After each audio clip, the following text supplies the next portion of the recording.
Hi అండి, అందరికీ నమస్కారం. ఉత్తరాయణ పుణ్యకాలం వచ్చేసింది. ఈ నెల జనవరి 15 నుంచి ఉత్తరాయణం మొదలవుతోంది. మరి ఉత్తరాయణ పుణ్యకాలం అని ఎందుకంటారో తెలుసుకుందామా? మరి ఉత్తరాయణం పుణ్యకాలం అంటే దక్షిణాయనం పాపకాలం అని అర్థం చేసుకోకూడదు. దక్షిణాయనం కూడా పుణ్యకాలమే, అయితే ఉత్తరాయణం విశిష్టత వేరు. ఆయనం అనగా పయనించడం అని అర్థం. ఉత్తర ఆయనం అంటే ఉత్తరం వైపుకి పయనించడం అని అర్థం.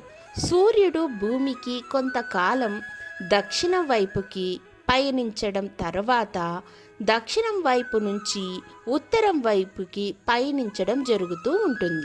సూర్యుడు పయనించే దిక్కుని బట్టి దక్షిణం వైపుకి పయనిస్తున్నప్పుడు దక్షిణాయనం అని, ఉత్తరం వైపుకి పయనిస్తున్నప్పుడు ఉత్తరాయణం అని.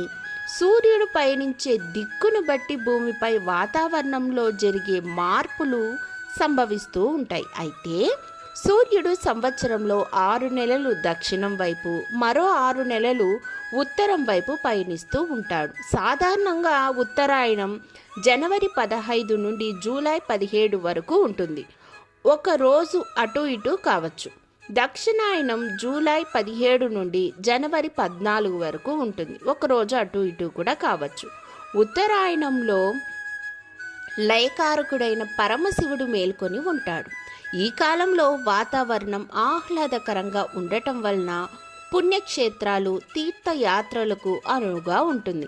మనం ఉత్తర దిక్కును, ఉత్తర భూములను పవిత్రంగా భావించడం వల్లను, వేద జననం ఉత్తర భూముల్లో జరగడం వల్లను, హైందవ సంస్కృతి, జ్ఞాన విజ్ఞానం, భాష, నాగరికత ఉత్తరాది వైపు నుండి దక్షిణాది వైపుకు రావడం వల్లను, సమస్త భాషలకు తల్లి అయిన సంస్కృతం ఉత్తరాది వైపున పుట్టడం వల్లను, సమస్త ఋషులకు, దేవతలకు, పండితులకు ఉత్తర భూములే ఆవాస నివాస స్థానాలుగా కావటం వల్లను, ముఖ్యంగా ప్రత్యక్ష నారాయణుడు అయిన సూర్య భగవానుడు ఉత్తర పద చలనం చేయటం వల్లను ఉత్తరాయణ కాలంను పుణ్యకాలంగా మన హిందువులు భావిస్తారు.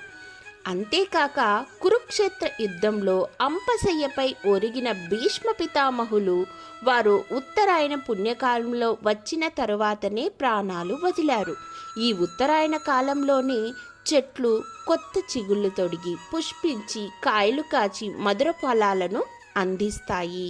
ఈ కాలంలోనే పసిపాపలు ఎక్కువగా జన్మిస్తూ ఉంటారు. ఎక్కువగా ఈ కాలంలోనే కుమారీమణులు పుష్పవతులు కూడా అవుతారు. ఎంత గొప్పదో కదా ఉత్తరాయణం.